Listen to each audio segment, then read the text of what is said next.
ಮಾಡಿದ್ರು. ಅದೇ ರೀತಿ ರಾಮೇಶ್ವರಂ ಕೆಫೆ ಬಾಂಬ್ ಸ್ಫೋಟದ ಬಗ್ಗೆ ಕೂಡ ಆಕ್ರೋಶ ವ್ಯಕ್ತಪಡಿಸಿದ್ರು.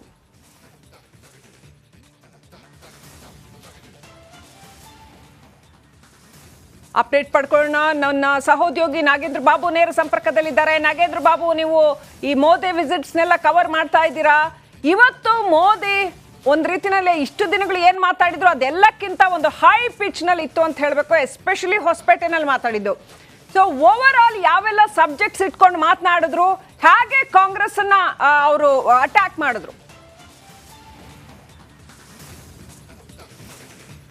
ಶ್ರೀಲಕ್ಷ್ಮಿ, ನೋಡಿ, ಇವತ್ತು ಪ್ರಧಾನಿ ನರೇಂದ್ರ ಮೋದಿ ಅವರು ಉತ್ತರ ಕರ್ನಾಟಕದ 14 ಕ್ಷೇತ್ರಗಳನ್ನು ಗೆಲ್ಲಿಸಿಕೊಂಡು ಬರೋದಕ್ಕೆ ಕೇಸರಿಪಾಳ್ಯದಲ್ಲಿ ಒಂದು ರೀತಿಯಲ್ಲಿ ಮಿಂಚಿನ ಸಂಚಾರವನ್ನು ಮಾಡಿದ್ರು ಅಂದರೂ ಕೂಡ ತಪ್ಪಾಗೋದಿಲ್ಲ. ಕಾಲಿಗೆ ಚಕ್ರ ಕಟ್ಟಿಕೊಂಡವರಂತೆ ಬೆಳಗ್ಗೆ 11 ಗಂಟೆಗೆ ಶುರುವಾದಂಥ ಅವರ ಒಂದು ಪಯಣ ಈಗ ಇಲ್ಲಿಗೆ ಬಂದು ಅಂತ್ಯಗೊಂಡಿದೆ.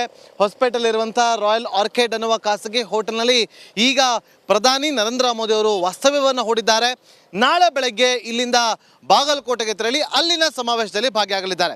ಶ್ರೀಲಕ್ಷ್ಮಿ, ಇವತ್ತು ಬೆಳಗಾವಿಯಲ್ಲಿ ಪ್ರಧಾನಿ ನರೇಂದ್ರ ಮೋದಿ ಅವರ ಭಾಷಣದಲ್ಲಿ ಕಾಂಗ್ರೆಸ್ ರಾಜ್ಯ ಸರ್ಕಾರದ ವಿರುದ್ಧ ಅವರು ಮಾತನಾಡಿದಂಥ ವಿಚಾರಗಳು ಇಲ್ಲಿ ದೊಡ್ಡ ಮಟ್ಟದಲ್ಲಿ ಪ್ರಸ್ತಾಪ ಆಯಿತು.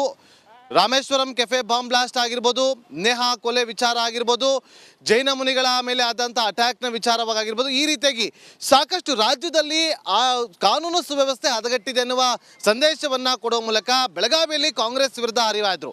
ಮತ್ತೊಂದು ಕಡೆ ಉತ್ತರ ಕನ್ನಡದಲ್ಲಿ ನೋಡಿ, ಅಲ್ಲಿ ಪ್ರಮುಖವಾಗಿ ಇಂಡಿ ಒಕ್ಕೂಟದ ಬಗ್ಗೆ ಮೇನ್ ಟಾರ್ಗೆಟನ್ನು ಮಾಡಿಕೊಂಡು ಇಂಡಿ ಒಕ್ಕೂಟದ ಬಗ್ಗೆ ಕಿಡಿಕಾರಿದಲ್ಲದೆ ವರ್ಷಕ್ಕೊಮ್ಮೆ ನೋಡಿ ಅಲ್ಲೊಂದು ವಿಚಾರವನ್ನು ಕೂಡ ಪ್ರಸ್ತಾಪ ಮಾಡ್ತಾರೆ.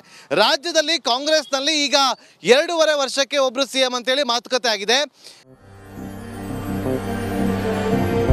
ನನ್ನ ನೆಲದ ಭಾಷೆಯು ದೂರ ಬಲು ದೂರ, ಈ ಮನಕಂತೂ ದಾರಿ ತೋರುತ್ತಿದೆ.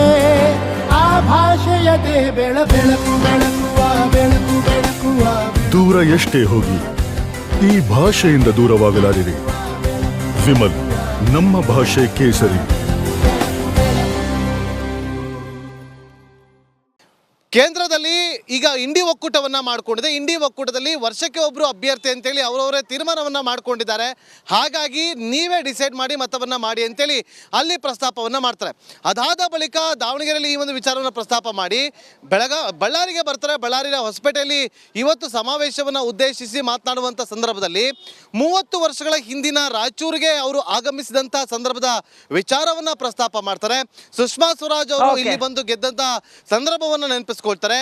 ಅದರ ಜೊತೆಗೆ ಸುಷ್ಮಾ ಸ್ವರಾಜ್ ಅವರು ಇಲ್ಲಿ ಬಂದು ಗೆಲ್ತಾರೆ, ಆದರೆ ಇನ್ನೊಬ್ರು ಬಂದು ಗೆಲ್ತಾರೆ, ಏನು ಮಾಡಿದ್ರು ವಾಪಸ್ ಈ ಕಡೆ ತಿರುಗಿ ನೋಡಲೇ ಇಲ್ಲ ಅನ್ನುವ ವಿಚಾರವನ್ನ ಕೂಡ ಪ್ರಸ್ತಾಪ ಮಾಡೋ ಮೂಲಕ ಓವರ್ ಆಲ್ ಆಗಿ ಹೇಳಬೇಕು ಅಂದ್ರೆ ಉತ್ತರ ಕರ್ನಾಟಕ ಭಾಗದ 14 ಲೋಕಸಭಾ ಕ್ಷೇತ್ರಗಳ ಮೇಲೆ ನೇರವಾಗಿ ಅವರು ಗೆಲ್ಲುವಂತ ಪ್ಲಾನ್ ಅನ್ನ ಮಾಡ್ಕೊಂಡು ಬಂದು ಇವತ್ತು ಭರ್ಜರಿ ಮತ ಶಿಕಾರಿಯನ್ನು ನಡೆಸಿದ್ದಾರೆ. ಶ್ರೀಲಕ್ಷ್ಮಿ, ಥ್ಯಾಂಕ್ ಯು ನಾಗೇಂದ್ರ ಬಾಬು ಡೀಟೇಲ್ಸ್ಗಾಗಿ. ನಮಸ್ಕಾರ, ಕರ್ನಾಟಕ ಪ್ರೈಮ್ ಟೈಮ್ಗೆ ಸ್ವಾಗತ. ನಾನು ಜಯಪ್ರಕಾಶ್ ಶೆಟ್ಟಿ. ಇಡೀ ಕರ್ನಾಡು ಇವತ್ತು ರೆಬೆಲ್ ಆಗಿ ನಿಂತಿದೆ. ಈ ಹಗರಣಗಳನ್ನು ಸದನದಲ್ಲಿ ಪ್ರಸ್ತಾಪ ಮಾಡಲು ಕೂಡ ಕಾಂಗ್ರೆಸ್ ಹಿಂದೇಟು ಹಾಕಿದ್ದೇಕೆ? ನಿಮ್ಗೆ ಸಂಬಳ ಅದಕ್ಕೆ, ನಿಮಗೆ ವಾಹನ ಅದಕ್ಕೆ, ನಿಮಗೆ ವೆಪನ್ ಅದಕ್ಕೆ, ನೀವು ಅದನ್ನು ಸೆರೆ ಹಿಡಬೇಕಾಗಿತ್ತು. ನೀವು ವಿದ್ಯುತ್ ಬರ ಇದೆ ಅಂತ ಹೇಳ್ತಾ ಇದ್ದೀರಿ, ಎಲ್ಲಿ ಬರ ಇದೆ ನೀವು ಹೇಳಬೇಕು. ಪಾಕಿಸ್ತಾನ್ ಆಕ್ಯುಪೈಡ್ ಕಾಶ್ಮೀರ್ ಅದು ಎಂದೆಂದಿಗೂ ನಮ್ಮದು.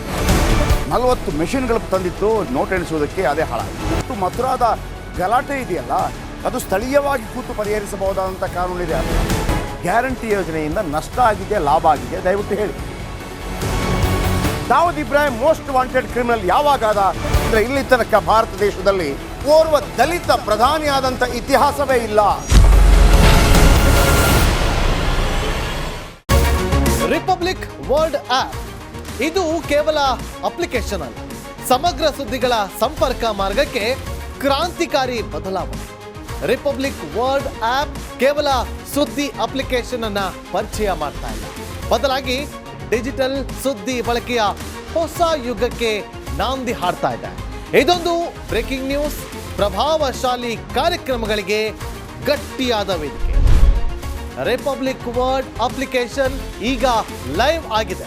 ಗೂಗಲ್ ಪ್ಲೇ ಸ್ಟೋರ್ ಮತ್ತು ಆಪಲ್ ಆಪ್ ಸ್ಟೋರ್ ಎರಡರಲ್ಲೂ ಲಭ್ಯವಿದೆ. ಈಗಲೇ ಡೌನ್ಲೋಡ್ ಮಾಡಿ.